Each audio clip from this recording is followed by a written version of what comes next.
Hey everyone, and welcome back to the farm. Whether you're checking out the fences, coordinating a move on the property, or prepping for a grid down scenario, communication is one thing you can't afford to lose.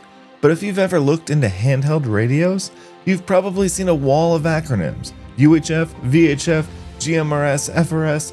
It's enough to make your head spin. Today we're stripping away the jargon. We're going to cover the basics of how these things work, what a repeater actually does, and which radio service is actually right for your family.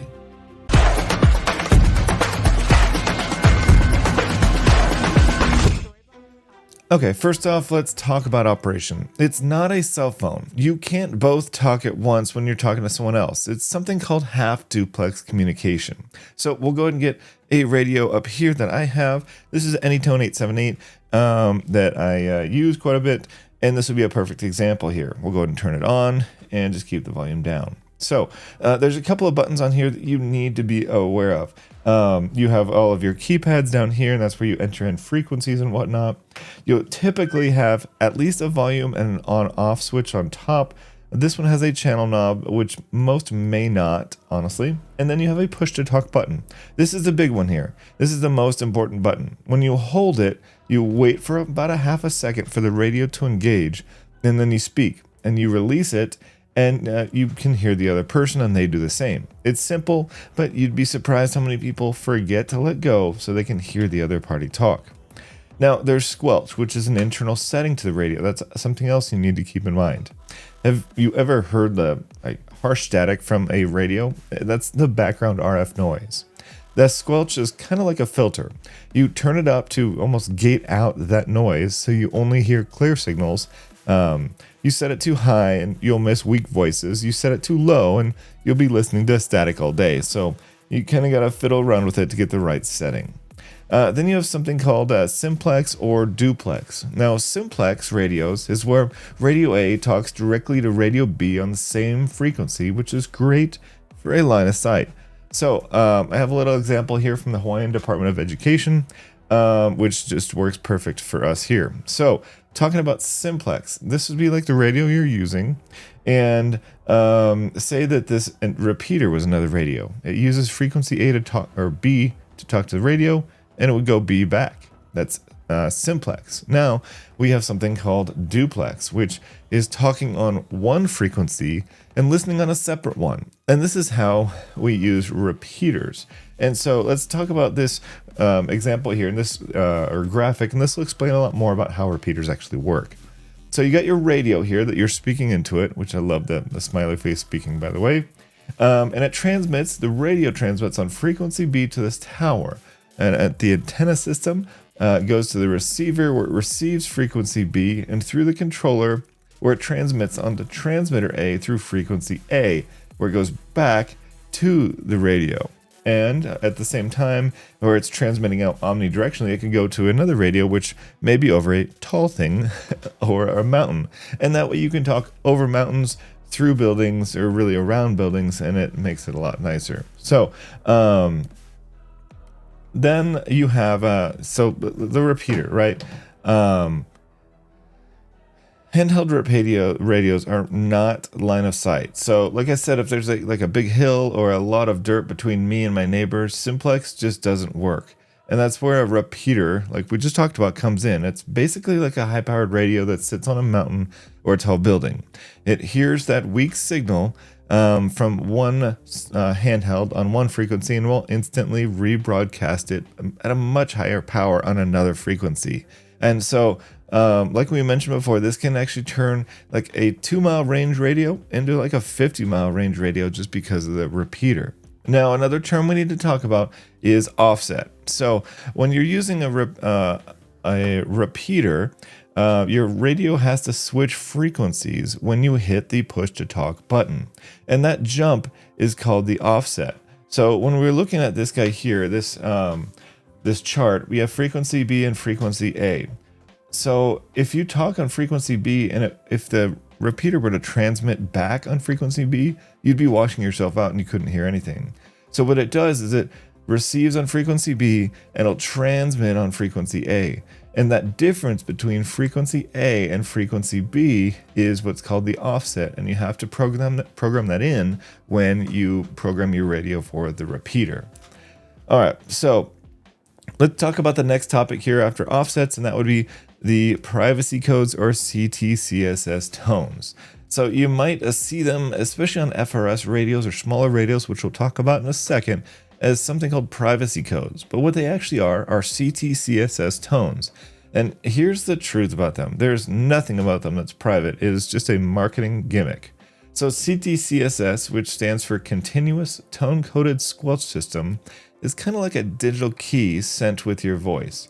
So if my radio is set to tone 12, it will only wake up if it hears someone else sending tone 12. It stops you from hearing other people on the same channel, but everyone can still hear you if they have their tones off. Think of it as a do not disturb sign or something like that, but it's not a secret room.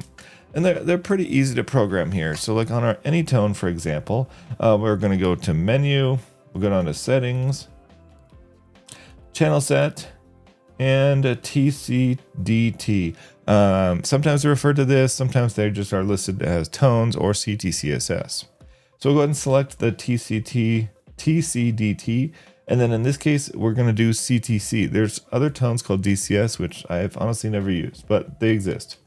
And then you have a selection of different frequencies, and they're in hertz. So all the way from 91.5 all the way up. And there's 35 of these different tones, basically. And which makes sense if you see a lot of FRS radios, they will list the privacy codes as not frequencies, but as lists of 1 through 35. And there's a chart out there that will correspond 1 to 35 to the actual tone here. So with that being said, let's talk about the different frequency bands. So you have VHF versus UHF is how you'll see different radios labeled. Which one should you get though is the the ultimate question that I'm sure you're asking yourself. Well, let's talk about VHF first. So VHF stands for very high frequency, which means longer waves, as you can see on this graphic here. These are like really the king of outdoors. They can tend to bend over hills and travel further in open spaces, so they're great for the farm or for hiking. You can see here, longer frequency, shorter wavelength because it's lower in the spectrum. Then you have something called UHF or ultra high frequency, which is shorter waves right here, as you can see, and higher in the frequency between 300 and 3000 megahertz. Now these are better at punching through like man-made obstacles like concrete, wood, and steel. If you're in a town or inside buildings, UHF is your friend because it can go through a lot of that stuff easier. So let's talk about the different types of radios. So you got ham radios, GMRS, FRS, and even CB we'll do a quick mention of. So let's talk about FRS. FRS is meant for small use cases. Think of like kids, little family members, or a few family members on like a farm or going camping. They're really easy to use, and they do not require any sort of license at all. The downside though is that they are, very short range, max of like, they a lot of times will advertise a couple miles, but really it's like half a mile to a mile, in most cases. So that's FRS. You can usually pick up a pair for $30 to $50, something to that. They're usually pretty inexpensive. So after that, you have something called GMRS radios, and this is an example here on the screen of GMRS. Now GMRS works a little bit longer distance, right? So it's better for things like if you have a larger piece of property, you're going to be spread out quite a bit, maybe hunting, that kind of stuff.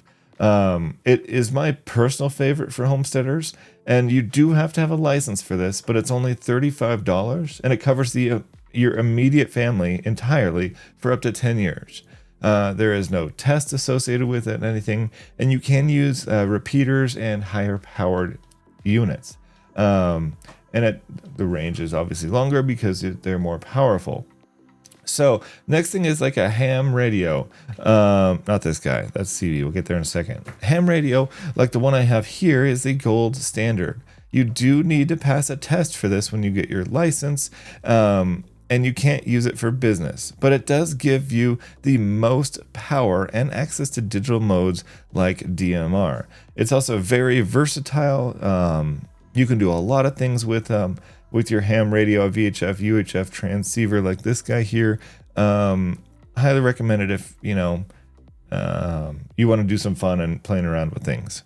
Then you have what I snuck in earlier is the CB. Now, what's interesting about CB is, let me show you this spectrum here once again.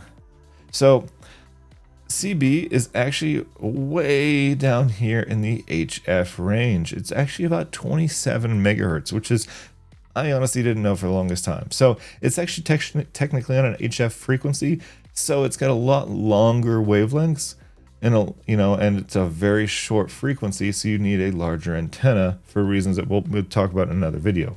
But with that being said, CB is great for like highway, especially like truckers. They really started using it and proliferated it.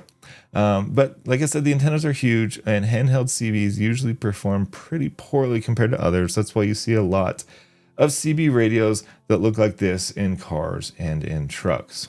So with all this being said, if you're starting out, I usually recommend grabbing a GMRS license first and a GMRS radio. It's really the easiest way to get the whole family legal and connected with a decent range. If you want to dive deeper into the technical side, that's when you look at ham radio. So I put the links in the description for the radio that we use here on the farm primarily, as well as some GMRS and FRS radios if you're interested.